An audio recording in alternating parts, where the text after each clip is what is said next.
Welcome boys and girls, Costin here with another video on the heroes of the end times, and it's worth really talking about Kislev in the end times because they are going to play some role at the very least in Lords of the End Times, or otherwise they're not Kislev. I mean, their entire purpose as a race, their entire existence, historically speaking, after the Great War against Chaos has been to stand against the tide of chaos.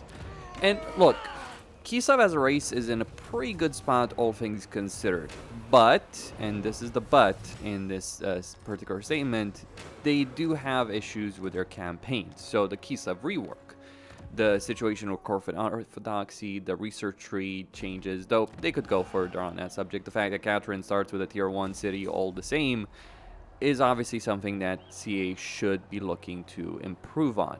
Because if they don't, if they just keep Katarin at tier 1, that's going to be a bit of a problem, because the end times, whatever the pacing that Creative Assembly is going to choose for it and what end game they're going to go for it is going to be the defining event for Kislev as a race. And maybe that's the reason why they've done a racial rework, but they've waited with end times DLC in order to ensure that they handle that properly. Because when we think about Katarin, when we think about Costin, when we think about Boris Ursus, well, Boris Ursus, I've done a whole video on that. I'll link it at the end of this one.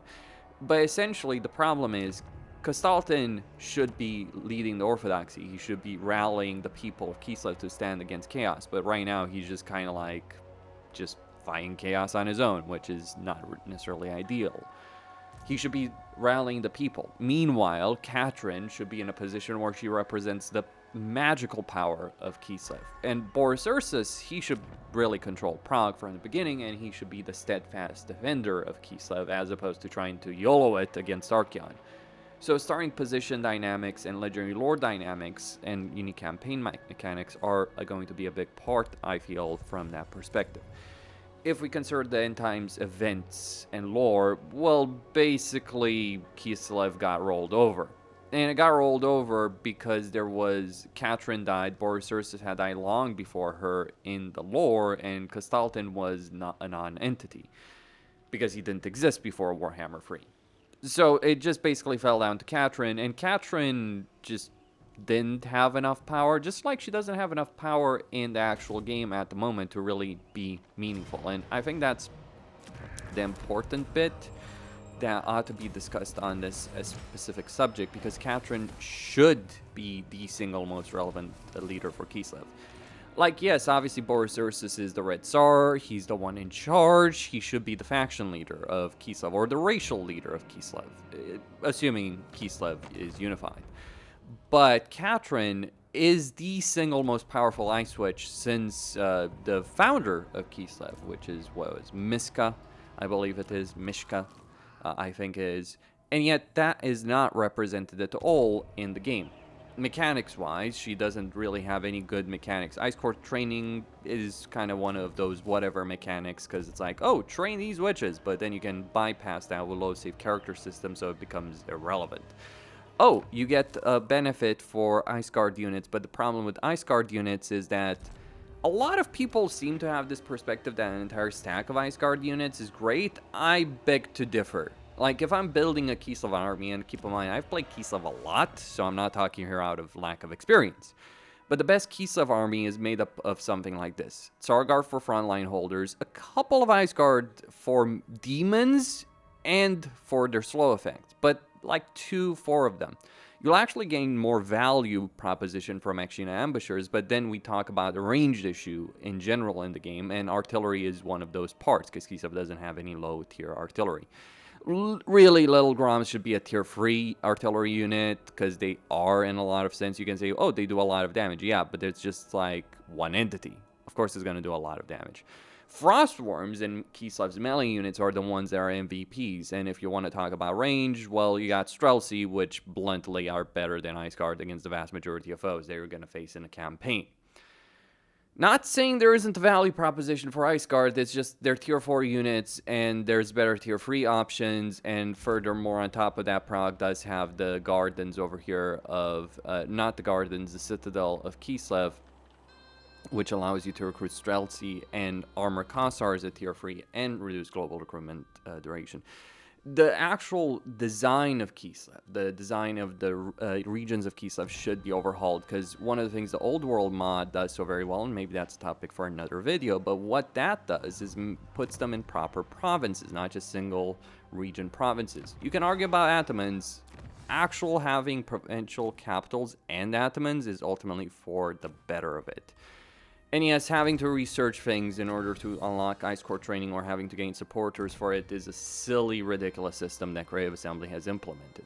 For Katarin specifically, it's the problem. She gets a lot of Ice Court supporters, and she gets them from fighting against Chaos, but she doesn't get Orthodoxy supporters, and she has no way of really gaining that. That's the reason Astankia and Boris are much better campaigns. I mean, even Kastaltin is a better campaign, because you can at least ally Katarin and start gaining supporters with her by getting her in wars against Chaos. But whereas if you're playing Katarin, because Kastaltin dislikes you immensely, so I should add, he's not really going to be willing to do that, and then you end up in a position where you confederate Kastaltin anyway, so what's the point? And further, this is the point. Like, you look at the landmarks that each legendary lord has. You have Icewitch Quarters and Erengrad, which is infinitely better for what Katarin's campaign playstyle should be, because it's like, it's Frost Maiden capacity, it's income from old buildings from another one, it's Altar of Manan, basically. Well, the altar doesn't necessarily matter that much, but yeah, Katarin should be representing Kislev the state,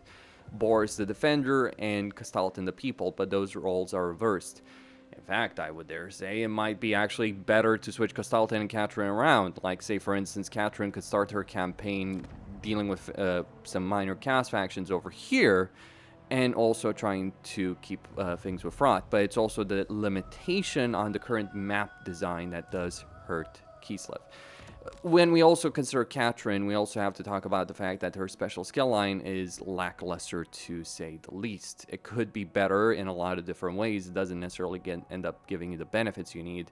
And the bigger problem is that the reason she's inferior to Boris versus Astankia is climate. Same with Kastaltin, though. Again, Kastaltin has better things because he's got that support, or Orthodoxy supporter benefit. And the Orthodoxy supporter benefit is far more fucking relevant than what Katarin has with the Ice Court supporter system, because you get Spiritual Conquest, which gives you 100 devotion when you take settlements in regions with Chaos Wasteland attrition, or Chaos Wasteland climate.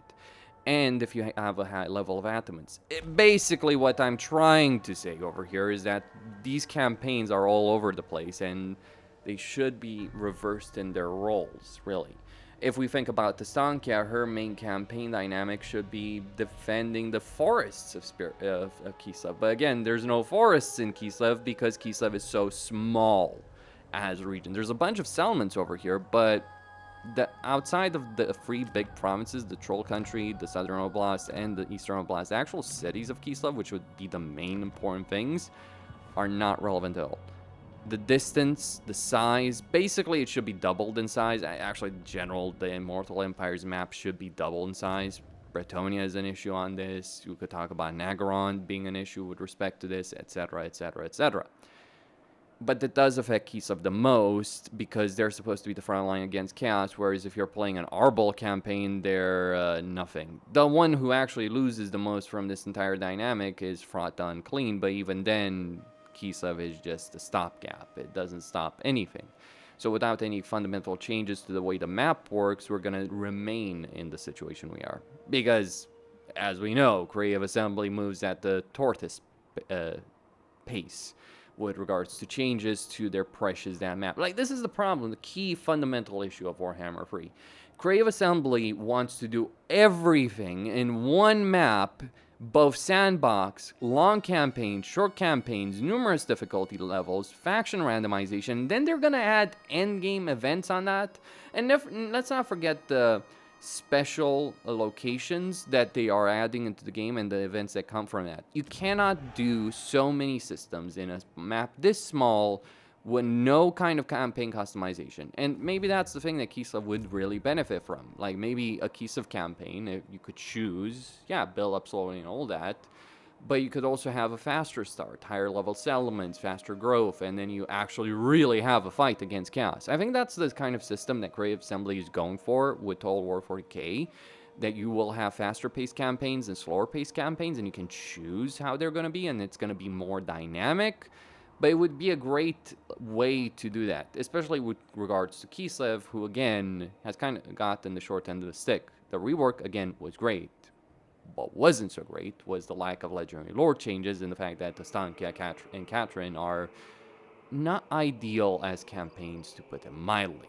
And they continue to remain doing so. Also, Katarin is the only legendary lord of Kislev that starts with no hero, which I understand that she is supposed to be a slow builder, but it's really the bad design of Realms of Chaos that's carried over, because she was meant to kind of be that. Like, actually, Costin and Katarin play much better for the respective roles. Like, Costin, he's holding the front against Chaos, yes, but he's also trying to rally the people on his side. Katarin has a lot of the people, but she's also trying to get the supporters from the Orthodoxy, especially with Prague. But yeah, let's not talk about Realms of Chaos. That was a disaster for a damn good reason, and we still see the carryover mentality over here. I think Creative Assembly should not be afraid of changing things in Immortal Empires because of Realms of Chaos. Some people will argue against that, but I'm going to say it.